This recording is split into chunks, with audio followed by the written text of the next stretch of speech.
Hello, everybody.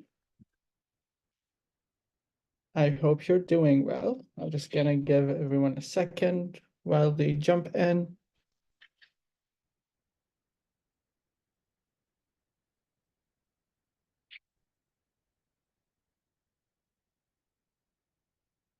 Okay, so I think we should be good to go. So, hello and welcome everyone. My name is Nawaf and I am a member of the WUSC Alumni Ambassador Committee. I am thrilled to be your EMC for tonight's session. Before we begin, let me quickly go over some housekeeping items. This webinar will be conducted in English. For French interpretation, please check the globe icon located at the bottom of your screen to access live interpretations. If you encounter any technical difficulties, do not hesitate to let us know in the chat box, and we will be happy to assist you. I would also like to inform you that this session will be recorded and shared for anyone who could not join us today. If you have any questions or concerns during the webinar, please feel free to use the chat box and we will be more than happy to help you. I would like also to take a moment to acknowledge the land on which WUSC is situated in the traditional unceded territories of the Algonquin and Nishnawbe people. We recognize our responsibility for the Algonquin people on their cultural protocols as we have participants joining us from across the country and around the globe. I invite you to share in the chat box which unceded territories you're joining us from today. Today, we have the privilege to hear from our esteemed panel of speakers who will delve deep into the impact of climate-induced migration and its relevance to the global development industry. At the end of our panel discussion, we will have a Q&A session where you can ask your questions to our panelists. Please submit those questions through the Q&A feature found at the bottom of your screen. You are welcome to ask questions either in French or in English. If your question is directed to a specific speaker, please mention their name or position so we are sure that we are addressing that question appropriately. Without further ado, let's begin with our first panelist, Christine Mylks, Manager of Student Selection and Support for WUSC, Complementary Pathway Program, who will brief us on WUSC's role in addressing climate-induced migration. Christine? Thank you so much, Nawaf, and welcome to everyone who's here today. We really appreciate you joining us for this important discussion. In particular, I welcome members of the WUSC network. I see some familiar names and faces in the room. It's lovely to have you with us. And there's also some perhaps newcomers to the WUSC network. You are most welcome, and we're really looking forward to an enriching discussion today. A disclaimer, I am not Warsame. He is our colleague and senior program officer at WUSC who was unable to join us today, called away for an urgent matter. He brings a unique perspective as our senior program officer responsible for student selection in Kenya and the Middle East. I cannot stand in for all of his knowledge and expertise in this space, but I'll do my best to share some of the points that he'd prepared and our perspective on this important topic at WUSC. So as Nawaf said, we're here to talk about the intertwined impacts of the global displacement crises and the climate crises. And as I'm sure all of you are aware, these two crises are accelerating, and we see more people forced to leave their homes overall. And there's a complex set of variables that intertwine and are underneath these reasons for displacement. Of course, there are issues of war, fear, and persecution, sort of traditional defining features of refugee movement. But there are, of course, also many and increasing environmental factors that are entwined with the reasons why people are forced to leave their homes. So we will hear from experts in our talk today more deeply about these factors, but just to introduce how some of the precursors and triggers for conflict that lead to displacement of mass numbers or of particular populations may on the surface appear to be political or tribal in nature, but underlying these more visible factors are oftentimes many environmental and climate-related components. So we see the pressures on arable land, we see increasing drought, famine, and floods that contribute and combined to be triggers underneath some of the conflicts that lead to mass displacement.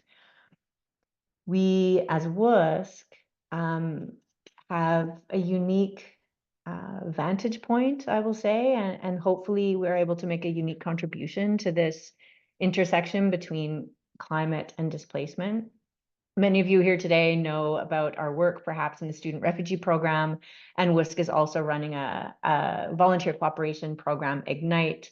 You may be familiar with both or one of these initiatives, but just to briefly give those of you who are new to our work a summary. So the Student Refugee Program is a program that WUSC has been running for more than 45 years. We have a vibrant network of academic institutions and students across Canada who are mobilizing, raising money, creating the space for students to join their campuses and find a durable solution to Canada through Canada's private sponsorship of refugees program. So to date, more than 2,500 students have arrived in Canada through this incredible mobilization of students and post-secondary institutions across Canada. Ignite is our volunteer cooperation program, and this is a 7-year initiative, but it's a continuance of a long history that WUSC has had in working with local organizations on the ground in the Global South, bringing in both Canadian and international volunteers, technical advisors who share their skills and perspectives, working alongside local partner organizations to address, in particular, with Ignite's focus on looking at the root causes of youth unemployment.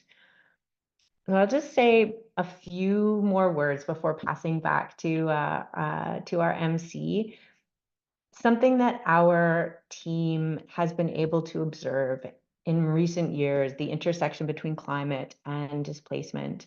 The work our team does involves interviews with hundreds of students every year, refugee students living in different parts of the world, who are sharing their stories with us about what has led them to leave their home countries and also why they cannot return. We hear increasingly about these combined impacts of war, fear, poverty, and the environmental factors that may be part of their flight story, and increasingly they're part of their reasons why return is no longer viable or safe.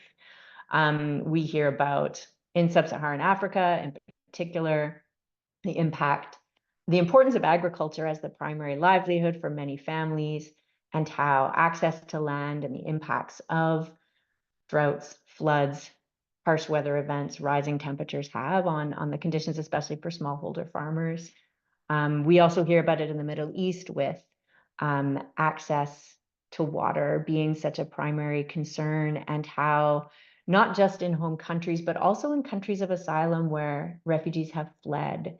Something that we may pick up on later in this discussion. We know the pressures that host countries are under when large numbers of refugees arrive at their borders. And one of the impacts of this is that often the land that is dedicated for refugee settlements is land that is no longer or has not ever been viable as to support agriculture or human populations. So we see refugees encamped in areas that experience extreme heat and weather the impacts of floods and droughts and harsh weather conditions with a lot less resilience. So these are some of the issues that we hear about from students, and we want to be part of the solution and mobilizing Canadians to raise awareness of these issues and also trigger creative responses. So I'll pause there and I'll pass back to you, Nawaf, to introduce some of our next speakers today. Thank you so much, Christine, for your insight and sharing with us the important work that WUSC have been doing in climate-induced migration. I'm going to turn the floor over to our guest, Nyanwut Lem Chan, She is a WUSC SRP alumna, a BSc student at the University of Victoria in British Columbia, who will share her story and experience as someone who experienced firsthand climate-induced migration. Over to you, Nyanwut.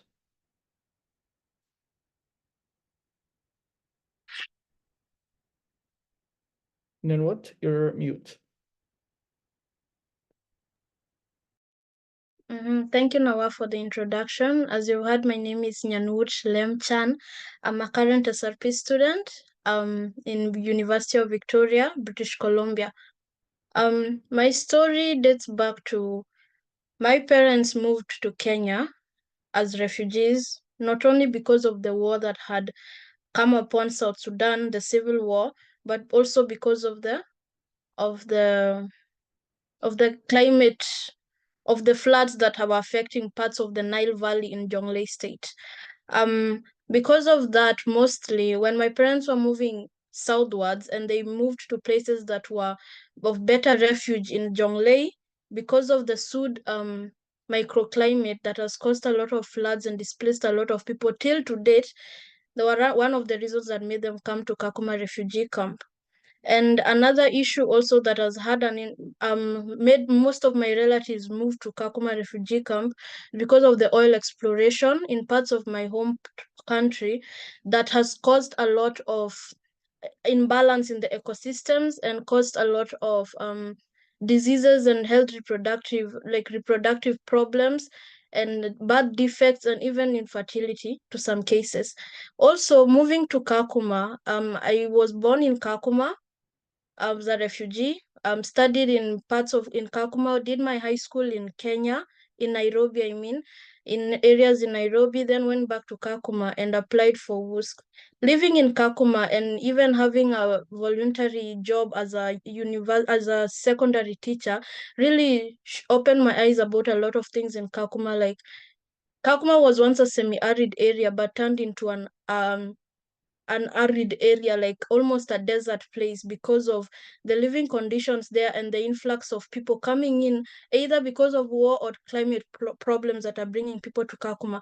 And also in some cases when people would result to farming and they will farm at the outskirts of some places, but the places would be flooded afterwards because of the rains or the rainy seasons that will cause a lot of displacements and even at some point loss of life. So applying for the WUSC scholarship, which gave me a chance to come and study at the University of Victoria, is one thing I'm grateful for, and hopefully I will also give my part and help in solving the problems back home. Thank you.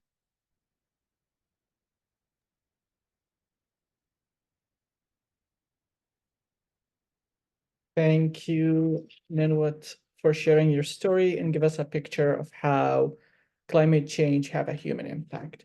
Now, to help us understand more about communities around the world, including in Canada, are uniquely affected by the phenomenon of climate change, I'm excited to pass the discussion over to Professor Luisa Veronis, a full professor at Geography, Environment, and Geomatics at the University of Ottawa.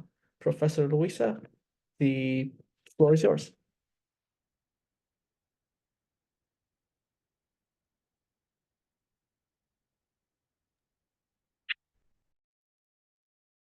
Okay, hello, thank you so much for the invitation. It's a real pleasure to be here, and I'm always very willing to speak about issues relating to the environment and climate and how they are linked with migration in particular.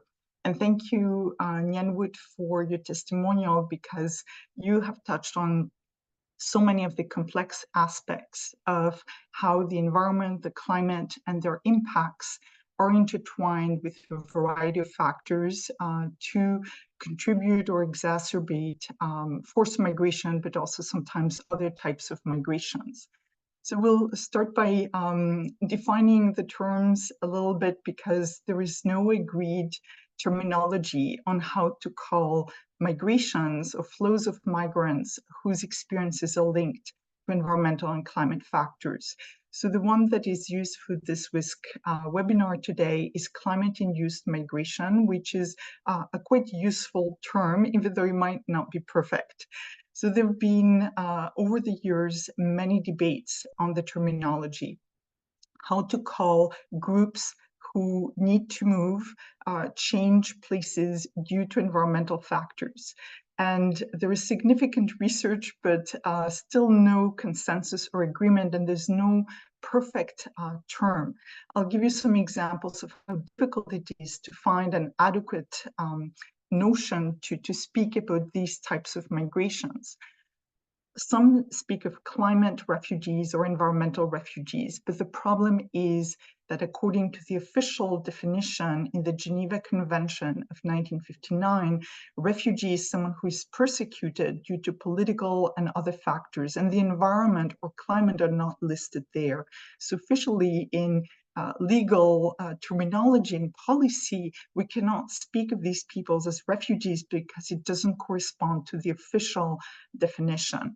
There have been other terms like eco-migrants, and eco-migrants has kind of an interesting bent to it because it refers to economy, but also eco as ecology and the environment. So it shows the intertwinedness of different types of factors. But each of these terms have limitations. Eco-migrants is too broad, we don't really know. In the debates, the problem is also the fact of trying to assign responsibility to someone. So the question is, what is the right term so that we recognize the fact that environmental and climate factors are linked to human activities that have been going on for many decades. And in fact, Nyanwut in her testimony spoke of the oil exploration. So the environmental degradation of the environment was linked to human activity, it wasn't climate in that particular case. So all of these debates is also because academics come from many different disciplines and thus bring different perspectives on these issues. There are legal scholars, and legal scholars are very much focused on the issue of refugee and terminology and, what is the right word, because this is important for international law.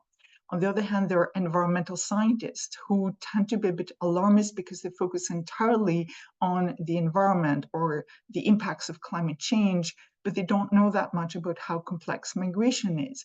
Then there's social sciences and migration scholars who know very much about the complexity of migration and the human experiences that are related to it, the structures, the institutions involved, but they don't necessarily focus on how these phenomena are linked to the environment and climate change. So as a result, there's a lot of research that is very desperate. And unfortunately, we haven't reached consensus after 25 years of research and interest on environment and climate. This is also because the empirical phenomena, the experience is very diverse. Climate change impacts are very diverse. We can speak about sea level rise. We can speak about erosion, natural disasters like typhoons and hurricanes, and different types of populations in different parts of the world are affected differently. There is the Arctic and indigenous populations who face the melting of the ice cap. These are all very different conditions. So it's not a surprise that we can actually not find a definition. But induced climate migration is useful because it shows the interlinkages with other factors, as Christine mentioned earlier, the fact that environmental factors, in fact, interact with political factors like conflicts, persecutions, and tensions. They interact with economic conditions, the fact that, let's say, farms are not sufficiently, don't have enough infrastructure in order to farm adequately in cases of droughts, of floods. And there are also social factors involved in all of this, demographic factors, health issues, and they exacerbate, they interact. And sometimes the environment or climate is the cause, but at other times it's the conflict, the economic situation, the social or demographic context that drives the process, but then mixes with the other factors. So when we have droughts in a rural area, Is it an environmental factor, or is it an economic factor in the sense that there's no infrastructure to help support the farmers? If there is flooding, what is the cause? Is it the environment, the climate, or is it, again, a lack of infrastructure? When there's extreme temperatures, is it about building adequate homes and having access to heating and air conditioning, or is it about the climate and the environment? In a way, governments, states are the ones who can develop infrastructure. So places that don't have stable governments, failed states, or countries where they're still in a process of developing and building their infrastructure are generally more vulnerable to environmental and climate factors. So in terms of the populations affected, usually it is populations or groups that depend directly on the environment. For example, farmers, fishermen, people who depend on resource extractions like forestry, even mining in a way. So they are the ones whose livelihoods depends directly on the environment that are the first affected. But increasingly, what we see is also populations that live in extreme environments, or let's say environments that are more fragile. For example, the Arctic, or arid or semi-arid environments, or coastal areas. These are increasingly affected, and here it's regardless of whether it's a developing country or a developed country, because these areas with the intensification of climate change will be increasingly more sensitive and vulnerable. Even temperate regions like the south of Canada, we see more extreme events like droughts or flooding and now forest fires that can come and influence our livelihoods, as well as people who live in urban areas. And here sometimes things like other human activities, pollutions from industry, from driving cars combines with this. But no matter the context, it's usually the poorer and more marginalized populations in any type of context that are the most affected. So in developing countries, the rural south, or in places where the conflicts and variety of economic problems, it's the poorer who are the most directly affected, the farmers of remote arid areas.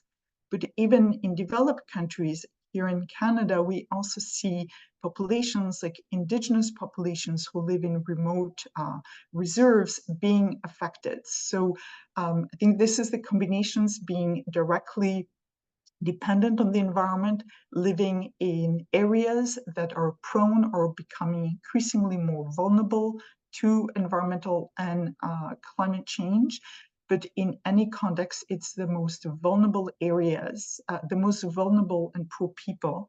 And as Nyanwut said, refugee camps or areas where refugees are resettled tend to be the least desirable areas, with fewer resources and harsh living conditions.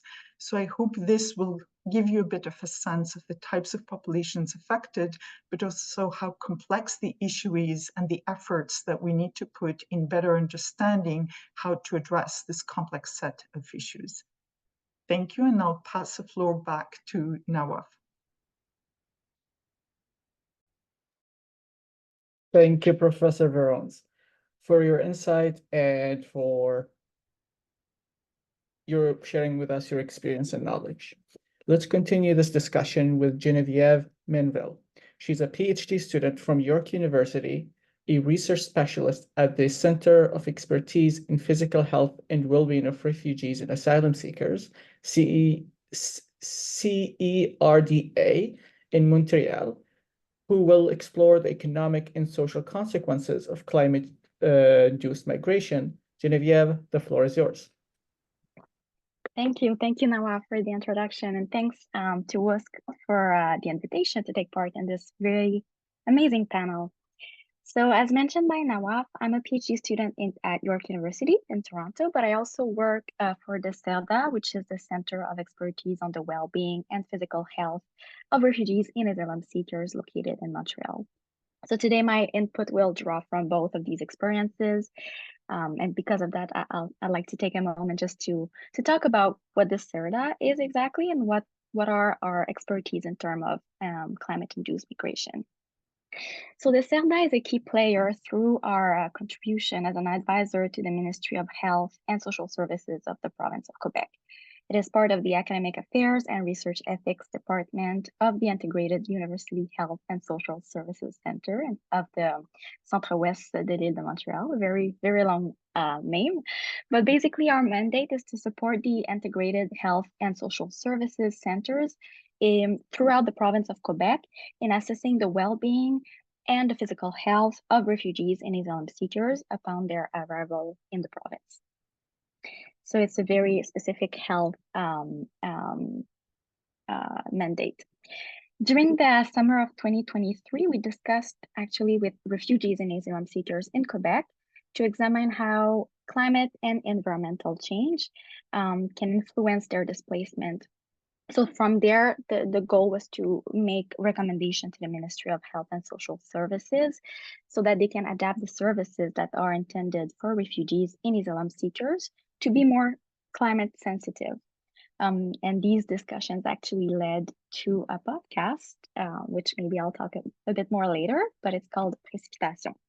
But again, this is really just to highlight the expertise of the CERDA in terms of climate-induced migration and how it refers mostly, as I said, to forced migration, in that case, refugees and asylum seekers, that happens in the context of climate change and environmental change, so not directly linked to it, and how it seeks specifically to understand how it relates to health. And going back to your question now, I just wanted to highlight maybe some other points regarding how climate-induced migration actually unfolds in Canada, as discussed already by Professor Veronis. But I think it's really important to touch on this specifically because it happens more than we think, actually. However, what's really interesting is how in some cases, we don't necessarily talk about migration. So the term migration won't necessarily be used when we talk about it in the case of Canada, especially because it happens internally within the country. But we still talk about it. We just talk about it sometimes differently. So sometimes we'll hear more stories about evacuation that relates to hazards. Again, as mentioned by Professor Veronis, especially wildfires and floods, than climate migration per se. But evacuation here refers to something shorter in time than migration, right? And most of the time, it also implies some support from an organization. In that case, it's mostly the Red Cross, but also governmental support. And there's something forced about it. It's forced, it's supposed to be short-term, and they're supposed to have support. What's interesting to note, though, is that there are some people, about evacuation specifically, is that there are some people who are still considered evacuees after years of evacuation. And this is especially, again, the case of Indigenous communities who sometimes experience recurrent, frequent evacuation throughout the year. So floods during spring, wildfires during the summer, and sometimes floods again during fall.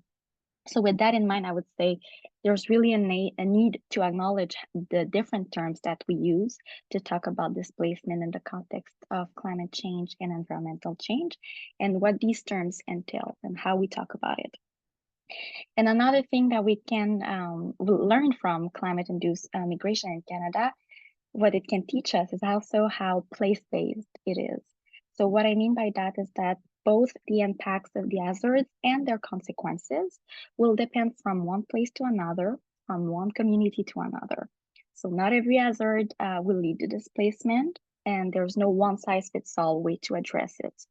So what we tend to see is that various factors, as I've already mentioned already, but many factors will influence whether people will choose to migrate or will be forced to do so in the context here in Canada specifically. That includes age, attachment to the land, involvement of government from different levels, so provincial, federal, but also local, and personal financial means as well. So this could include, for instance, that someone can have the capacity to migrate and to move, basically, because they have the personal financial means to do so. But it can also mean that someone has enough personal financial means to stay and adapt their houses. So it can really unfold different ways. Some communities will also want to relocate, while others will actually prefer to stay and will seek to receive governmental support to be able to stay. So in both cases, the actions and the inactions as well of the government and the way they address the situation will really influence the solutions that people have, their opportunities and their limits, and which really points out to the need to involve affected communities in decision making and to always adopt a place-based perspective rather than one-size-fits-all solution. So now going back to your question on impacts, I would say that, again, this has been discussed already, how entangled it is with other factors, including economic and social impacts. And so consequences will also very much be entangled, right? Which, as again mentioned, it's been mentioned already, but that includes the loss of livelihoods, increase of financial cost as well, like in the case, for instance, of heat waves in South Asia. This is just an example, but this can actually increase a lot of financial cost, loss of social capital as well, and so on. But I don't want to repeat what's already been said. So one of the things maybe I'd like to address a little bit more, and this is what we do at the CERDA, as mentioned, is the health consequences and the health impacts. So climate impacts on health can act actually as a push factor that forces people to leave their country, but it can also further fragilize climate migrants as they are already on the move. This is true for both physical health issues, but also mental and psychosocial health. So for physical health, we can think of the emergence of new disease, new patterns of some existing disease, but we can also think of air and water pollution, which leads to new exposure of new allergens, but also breathing difficulties, frequent heat waves that leads to cardiac consequences, and so on. There's many examples there. A disaster, for instance, can disrupt like health follow-up and have serious long-term impacts for people with chronic diseases if that disrupt health services that are offered.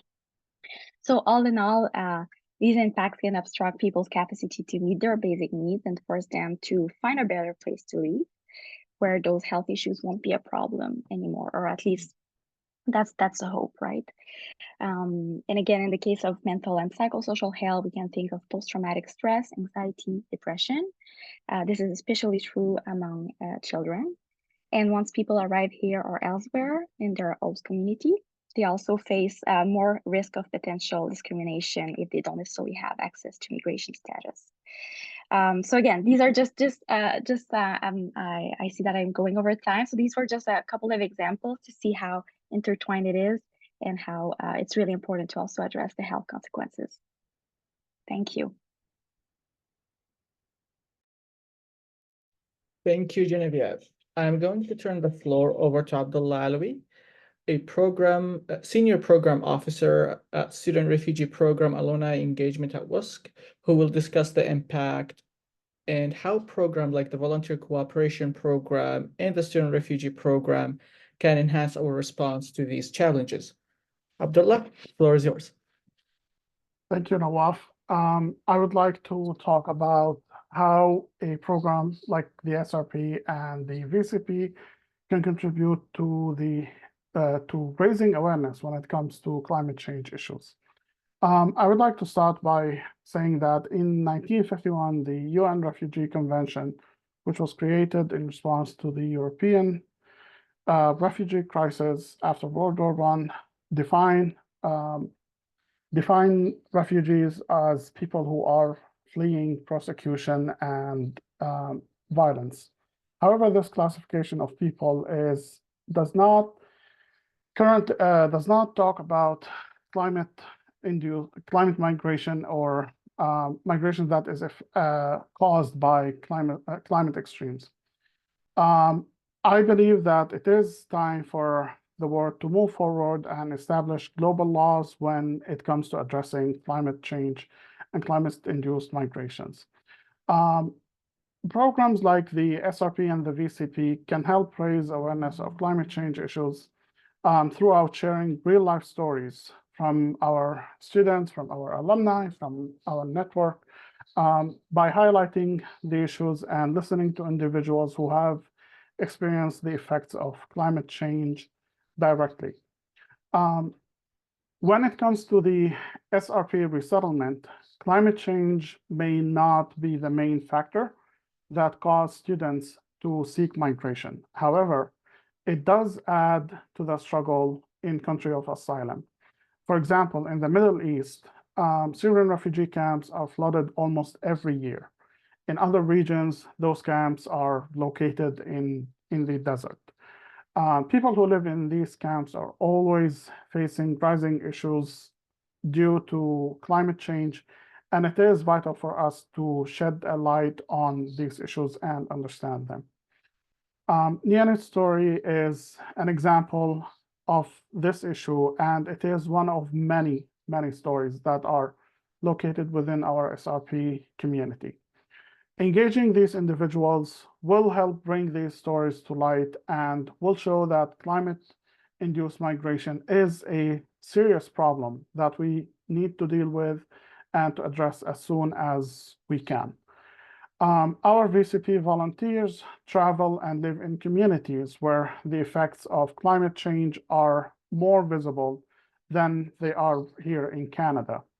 So listening to these stories and listening to these experiences will give us a better understanding of the issue and encourage the public to think about climate change as a serious threat that we have to face sooner or later. Maybe not right now in Canada, or maybe the effects are not as visible as they are in other countries.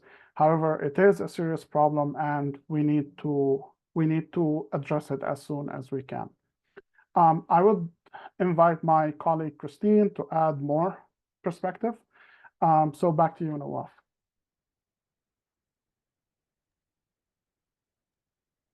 Thank you so much, Abdullah. Going back to Christine, could you add some of your insight to these questions? Sure, thanks, Nawaf. And maybe just to pick up on one point in particular that Abdullah has raised, I think that's something WUSC is very passionate about, and I think there's an imperative for us to do our part when we're considering how to amplify and generate a collective response to climate-induced migration and migration issues writ large, is let's look for opportunities to create space and support the inclusion of refugee voice and leadership in discussions about climate-induced migration. I think it's one of the most common impacts that we hear of from refugees is that loss of control over decisions that affect their future. And there's nothing more intimate and in depth than this future we all share in terms of the impact of the climate crisis on human populations.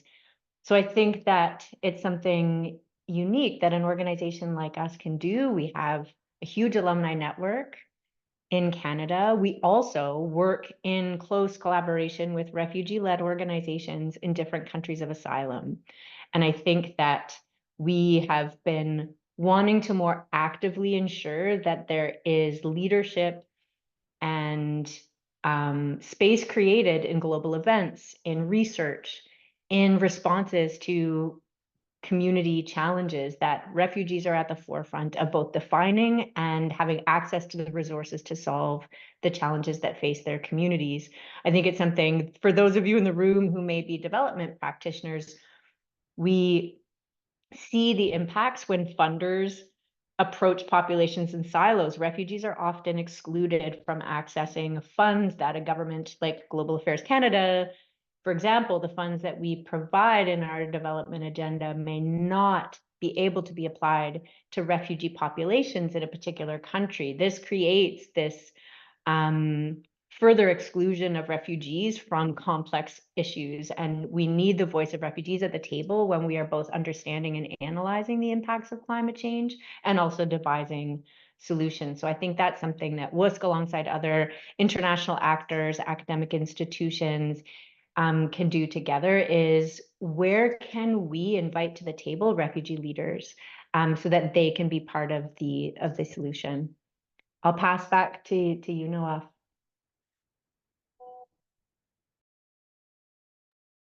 Thank you so much, Christine. Nyanwut, would you like to add anything? Yeah, thank you, Nawaf, for this opportunity.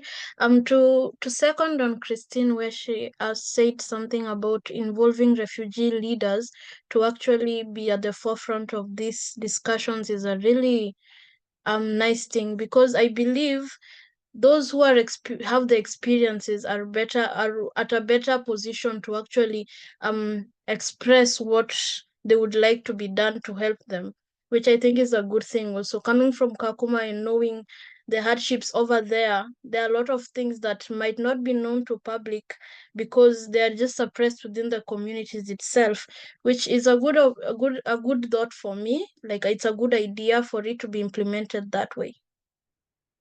I'll pass it back to Nawaf.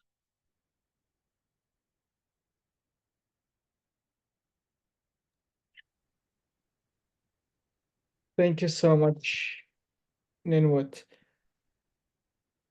Now, let's return back to Geneviève, who will discuss the necessary policy changes to better manage climate-induced migration. Geneviève?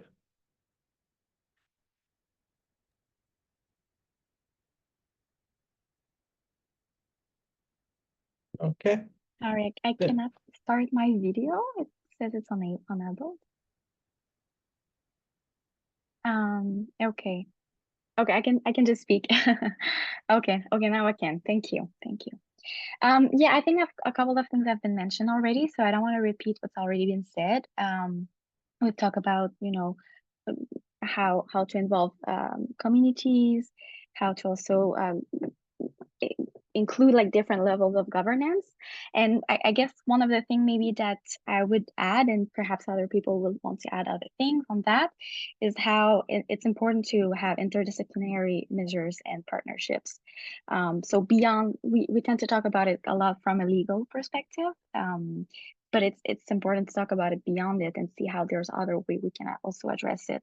So we have a good example here with health. So I think the health sector can actually play a role in stressing the need to respond to climate migration. And it expertise can actually teach us a lot about ways to support climate migrants, because it can become health concern. So this can mean, for instance, training health professionals who work with newcomers to the reality of climate migration in general, so that they can better assess their needs. And again, as I mentioned earlier, to make sure that our health sectors are climate sensitive and migrant inclusive, most importantly. But we don't necessarily need, and that's, I guess, the thing that I want to stress here, is that we don't necessarily need to wait for the establishment of a specific legal status for climate-induced migrants to adopt these measures. So we can talk about migration differently, bringing back the climate, the environment, and the way we talk about it. And again, a good example goes back to refugees and asylum seekers. So even if climate factors are not what pushed people to come here necessarily, it can still interact with other push factors as we have mentioned, and they can still migrate in that context. So even if their migration is not directly linked to it, or it's hard to have it directly linked to it, we can still adapt the health services that are attendant to them as when they arrive, so to make sure that it's just more climate sensitive. So that's one of the things that I would mention, but I would be very curious to hear more about other people's expertise on that point. Thank you, Geneviève. Dr. Luisa, would you like to add anything? Yes, thank you. Thank you very much for this very complete discussion that you have organized.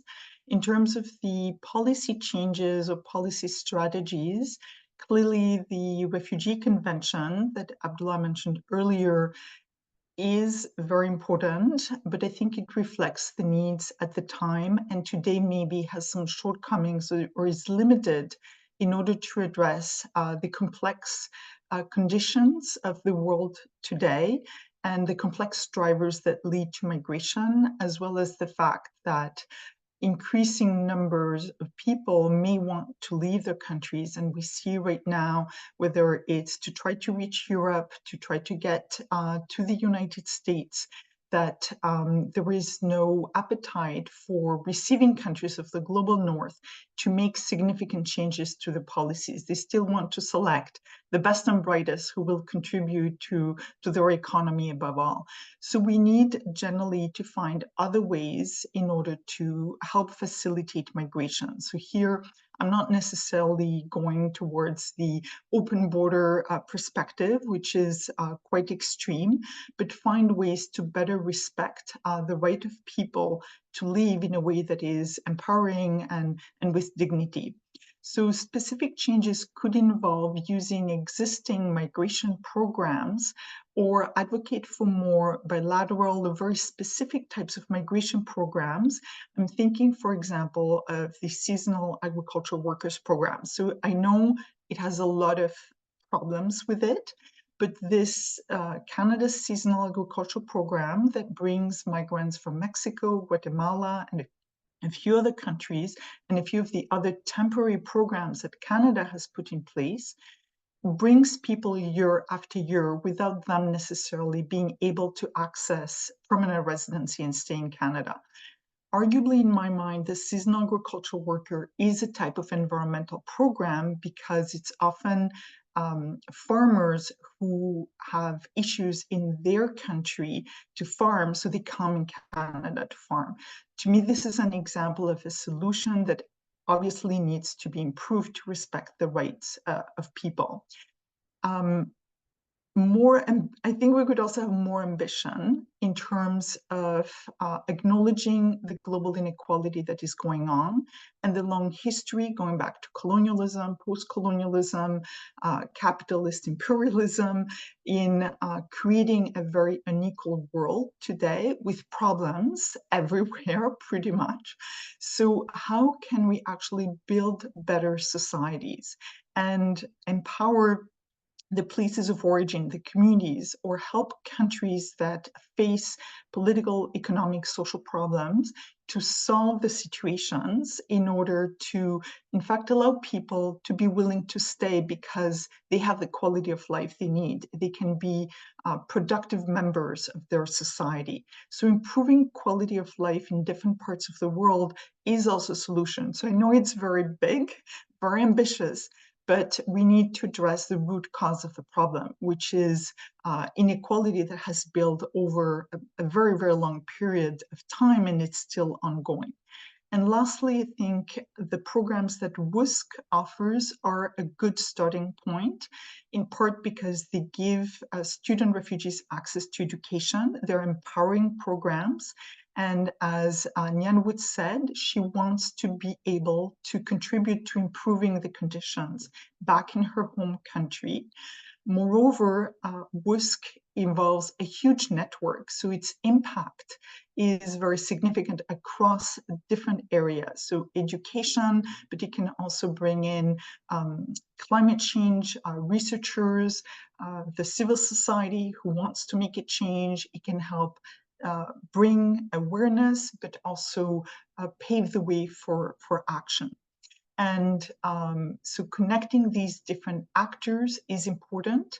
And there is the training part of the refugees themselves, the research aspect to help find solutions, then the capacity building at different levels, and ultimately the ability to make concrete differences. So WUSC could amplify it, and maybe we can discuss on how we can speak to our government to use this as a model. Thank you again for your time. Thank you so much, Professor Luisa, for your thoughts and sharing again your extensive expertise. I will move now our discussion to Christine and Abdullah for a final call to action. Christine and Abdullah.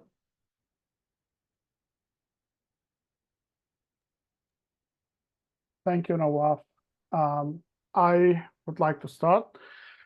So I have 2 points to mention in here. And the first one would be supporting organizations that actually work on climate change.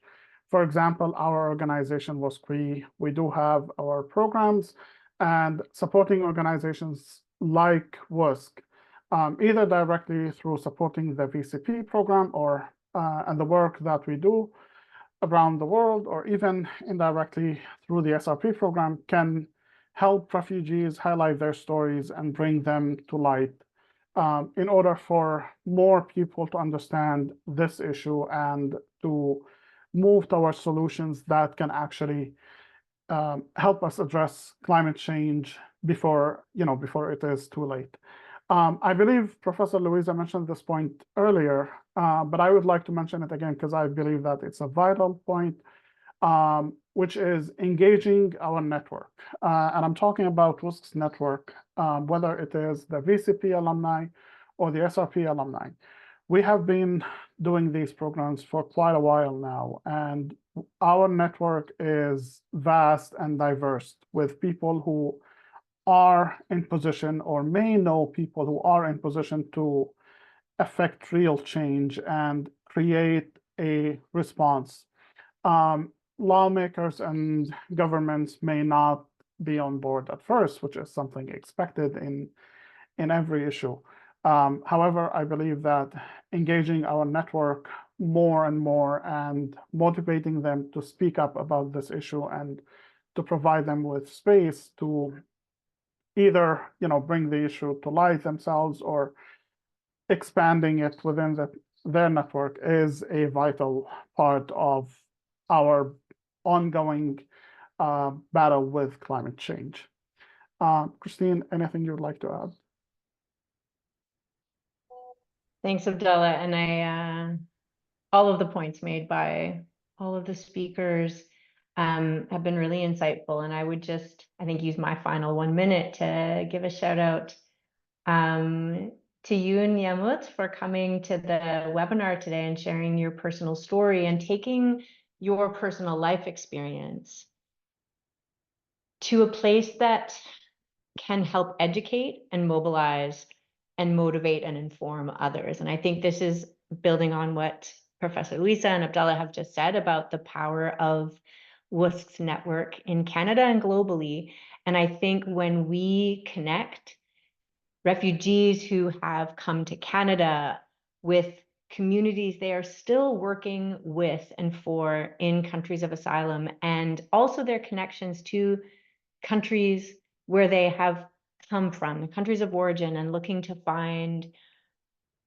build the capacity of institutions in home countries so that countries that may be affected by conflict for decades can begin to regain the strength of their institutions in order to work on some of the environmental challenges that are so deeply affecting their populations. I think that we have such a unique space as WUSC with both Canadians, students, refugees with lived experience and current refugees, and bringing together that perspective and that expertise in refugee communities to be able to both analyze and respond to the complex issues of migration and climate change. Thank you, Nyanwut. We really appreciated hearing more from you today.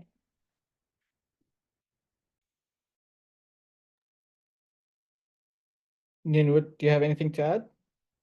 Yeah, thank you, Christine, for the shout out. I really appreciate this platform that has really made it possible for me to come and voice my issues as a former refugee or as a refugee immigrant in Canada. Yeah, I believe there's much that can be done to really help. As you said, a refugee is not only in the context of someone running away from home, but we've had people run who have lost their standards, their source of livelihood, and their properties, and most of their relatives due to these climate problems. And they came back to Kakuma or to other refugee camps in parts of Kenya and Uganda to search for a life, to start everything from what they had lost.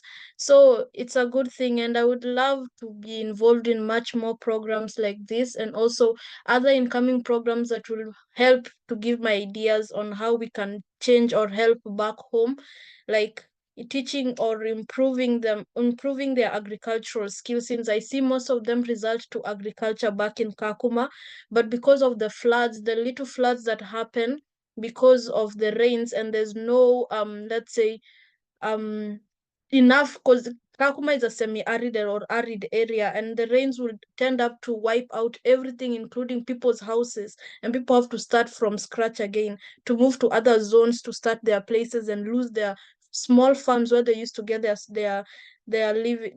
source of livelihood there, and their standards of living kind of just they become so, let's say the word I can say is so terrible because of the economic problems there.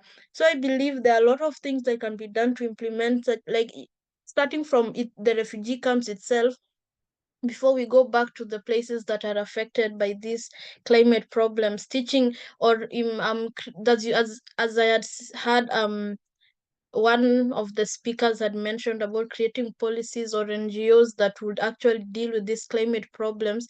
It's the same way, like teaching them on forestry or planting trees in Kakuma, and also movements that would help most farmers. As I've seen, there are even institutions that teach people how to farm, which is a great initiative. As I can say, people are not the same as they were when they came in 1990s. My grandmother has a small farm where she gets a source of livelihood from there, and it's because of the small lessons that she gets from the small institutions back in Kakuma. So I appreciate what WUSC is doing, giving people like us a chance to come here and also give our views, and also helping back home to the disadvantaged people. Thank you. I'll pass it back to Nawaf.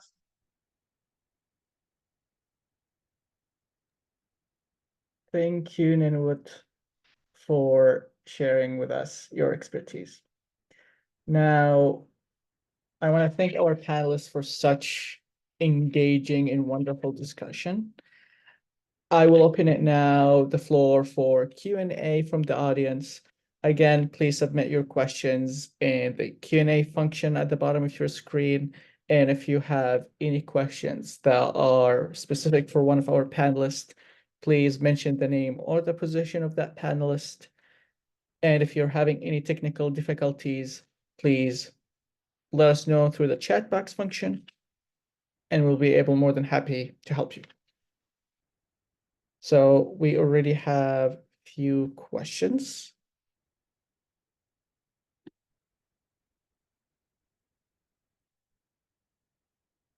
I am sorry to our audience again if I missed any of your names. We have our first question from Karishna Ramji. Picking up from the fact it is a country with a failed system of governance and infrastructure development is to take place or mineral exploration. If a community from such an area that solely depend on their land is displaced and forced to migrate without any form of compensation, do we term that as an environmentally eco-induced migration, given the fact that their main source of livelihood has been taken away from them? I can speak to that. This is a very complex example. It happens a lot. It's a development displacement. So in this case, either a company or some other infrastructure development is displacing people. So yes, they're losing their land and their livelihood, but the cause is not the environment. The loss of land is not it is a factor, but really what is causing the loss of land is the development or the mineral exploration, the company coming in. And this has happened in China and India. They've built dams where they had to displace thousands of people for that. And yes, there should be compensation. Same in northern Quebec, in the Cree lands where they developed the massive baleine dams to create hydroelectricity. These people officially were displaced, but they lost the land. Their elders, their roots are based in this land. So in this case, there should be compensation, but obviously the loss is much more significant than whatever compensation can be given. Thank you so much, Professor Luisa. Anyone else would like to add? Yeah, I guess I would just add like something very quickly about how what I find very interesting in those cases as well is how it also sometimes put people in places that are more vulnerable to climate change. So, you know, there will be like an hazard that will happen that will be related to the climate, could be related to climate change, for instance, maybe more frequent, more intense. But because of how the ecosystem of the place was changed by a development project, like a mining place, for instance, they can actually be, we see that in some places where they are actually more vulnerable to the climate change.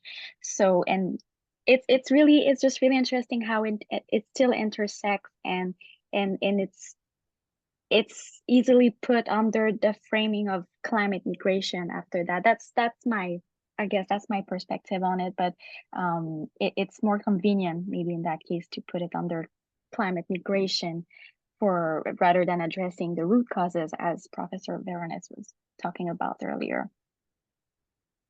Thank you, Geneviève. Anyone else? To add on what has been said, I can say that one of the problems of the oil exploration is a pollution that affects the communities, and by that pollution will lead to diseases, and for most women, having relatives that have had a lot of reproductive problems and health reproductive problems and also birth defects and a lot of stillbirths. These are one of the problems that people face on oil exploration. Has also backed our economy as South Sudanese, but still the immigration comes from the fact that it has affected our health, our environment, which has been polluted by this kind of mining activities around those areas. Thank you so much, Nyanwut. Anyone else would like to add before we move to our next question? Okay, seeing none, I'll move to our next question. This question is from Irwama. What measures are there when the issue of climate change is brought up in regard of climate change and persons with disability?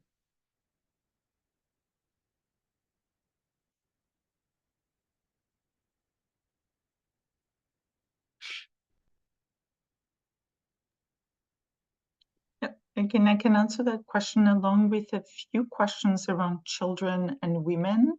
As I was saying, the more marginalized or the poorer populations are more affected. So as soon as we start bringing in intersectional factors, so gender, there's class, probably the first one, then gender, ethnicity, race, sometimes even religion, age, and as soon as we get into ability or disability, the more the person has factors that make them vulnerable, the more affected they will be, but also the less resources they may have to actually act and leave. So we spoke a lot about displaced populations, but what we didn't discuss is populations who are actually not able to leave at all and face the consequences of staying, which is health-related, loss of livelihoods, increased poverty, fewer resources, and a kind of a spiral, which can even lead to being exposed to risk of death, and everything that may come before that. So generally, women have fewer resources to migrate, depending on societies, because they don't control material resources, so they don't have access, or they don't have social networks that can help them to move. Children depend on their parents. If they have lost their parents, they're even more vulnerable for obvious reasons. And then people who are disabled, and there is a vast diversity of types of disabilities, some that can be more difficult to adapt. So generally elderly people who have frail health conditions and people with disabilities will be on the front lines in terms of their health being affected. But again, the fact that they may not have the resources to be able to leave, or being abandoned, left behind by the families because they will slow down, let's say, their family if they have to run for their lives. So these factors compound each other, and the more vulnerable, so an elderly, disabled person, especially a woman, will most likely not be able to actually get out of the place. She will stay behind and has a huge risk to their lives. Thank you so much, Dr. Luisa. Would anyone else like to add to the question?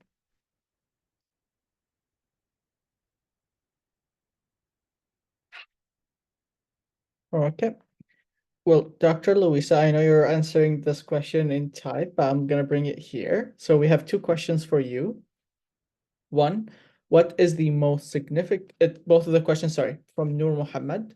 So one, what is the most significant challenges Canadians face because of climate-induced migration? Also, if you could give us an example of how these issues affect urban versus rural areas in Canada.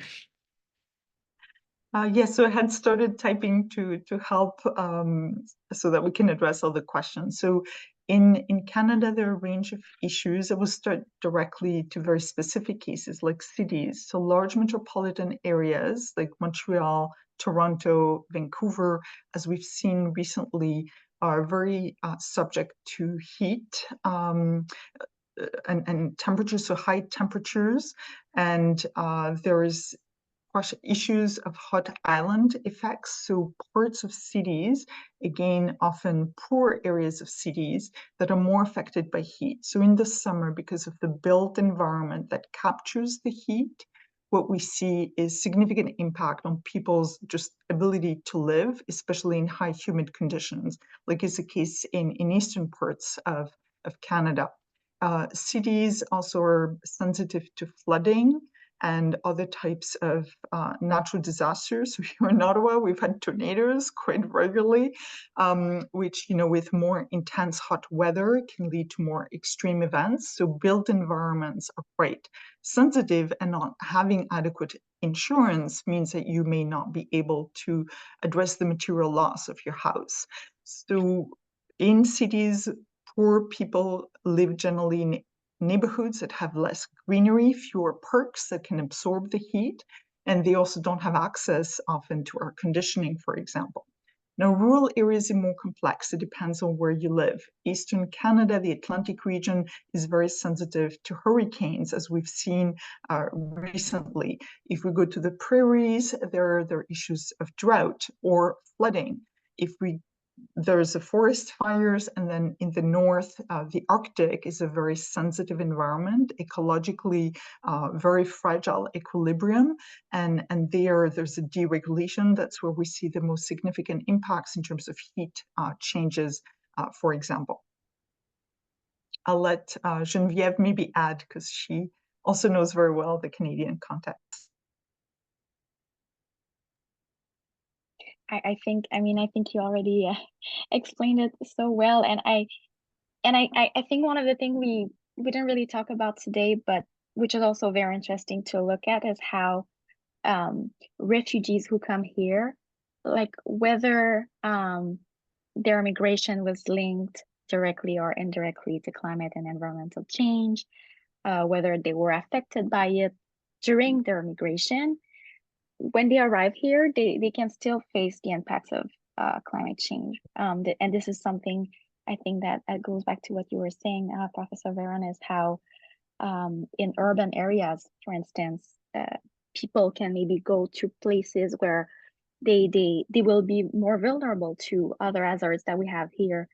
So this is also interesting to see how, again, how refugees and asylum seekers basically here can also be really much among the most affected by climate change that we face in Canada. And apart from that, I think I've mentioned it already, but it's really the idea of looking at it from a place-based perspective, as Professor Veronis already explained very well, it depends on one place to another. Like especially in Canada, it's such a big country with different perspective and situations.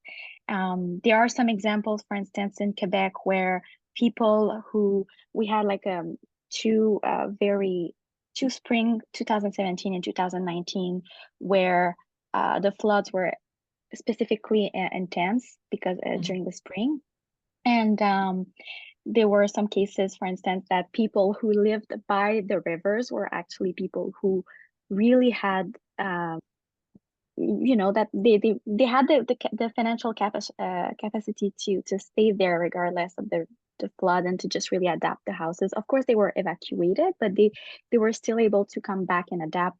And there were other cases, again, still in Quebec, where it was poor and vulnerable families who were living beside the river. So in that case, it was a total opposite. Some people became homeless because of that. So it really depends. And I guess I think it goes back to the idea of adopting a place-based perspective and how important it is. And that's not just the case in Canada. Obviously, we have to do it also elsewhere. Thank you so much, Geneviève. Would anyone else like to add before I move to the second question from Noor Mohammed? Okay, seeing none. The second question is also for you, Dr. Luisa. It's also from Noor. How climate-induced migration affect children and women differently? Yeah, I think I spoke a little bit about it earlier. So I'm not sure how much more I could add. Maybe I spoke more to the impacts of climate change and the ability to migrate. Now, women and children, if they are in the process of migration, so if they're able to leave, I guess women are often have more family responsibilities, and so they have to have not only save themselves but their children. And there are many instances where women and children are left behind because men leave to work elsewhere, so they're alone having to face. So they have the children, and there are instances where women cannot carry all the children, for example, or they don't have anyone else to help them. So this is very difficult circumstances. For children, it depends very much on age. The younger the child, obviously, the less capacity, ability even to walk long distances, no matter making decisions or taking an airplane to go somewhere. So both women and children are very vulnerable also during trajectories, in the sense of maybe facing abuse, being exploited for all sorts of reasons by unscrupulous actors who may want to help them but have some other agenda in mind. So these are some of the things I can think of. And then in terms of resettling in the new place, again, women maybe don't have time or capacity to learn a new language, find a job if they have children, and children, hopefully need services that they can have, health, school, and so on. So the resettlement process is very different, and Geneviève has spoken a little bit to that. Thank you so much, Dr. Luisa. But for the sake of time, I'm going to go through the other questions. And if there was time for us to ask more, I'll come back and ask more. But I have a question for you, Geneviève. From your experience at CERDA, what are some effective ways local communities can support health needs arising from climate migration? Yeah, well, I guess I would just go back to what I was saying also a little bit earlier, how we can definitely train health professionals here in Canada and that's what we actually recommend at the CERDA, to make sure that the public health sector is, again, climate sensitive and migrant inclusive. And one of the way to do it is really, again, to train professionals that work with newcomers so that they are aware of the potential physical health, but also psychosocial and mental health needs that people may have when they arrive. So, and I guess that was my point also that I was trying to stress earlier, how we can use like the public health sector basically can be a good way to advocate for the needs of these people to be addressed. So it's not necessarily like from a local perspective. However, I would say like our expertise at the CERDA obviously is really related to the province of Quebec, but I think there's a lot we can learn also from it from other provinces. Yeah, so I don't know if that answers the question, but that's really one of the things we recommend here at the CERDA, and this is something that also that you can see also like it's a really quite a recommendation made by many experts in the health sectors that work with climate in the context of climate migration. Thank you so much, Geneviève. Now, moving on, and before ending our session, I would like to address our audience, our panelists, and everybody who's on this call for a call to action. Will 2024 be the year we make a significant impact on climate change-induced migration?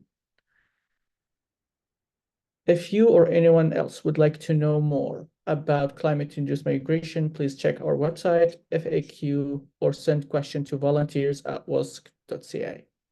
We need your support more than ever as climate change gets progressively worse and worse. And that involvement can come in any form that you feel comfortable with and that you can provide. And if it was in terms of volunteering, donation, or spreading the word. Your involvement is more crucial than ever.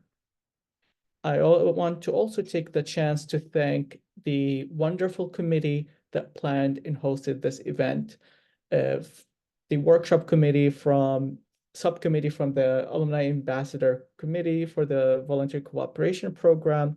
I want to thank Jill Mills, Gladys Asfari, and Noor Mohammed for working tirelessly and hard for making this event possible. I want to also thank Hajar for organizing all of this and supporting our team and committee to make this also possible. And that was our event for today. I want to thank our panelists for sharing their insight, their expertise, their experience, and their passion with us today. So thank you everybody for participating, for your questions, and for being part of this important conversation. Have a good day.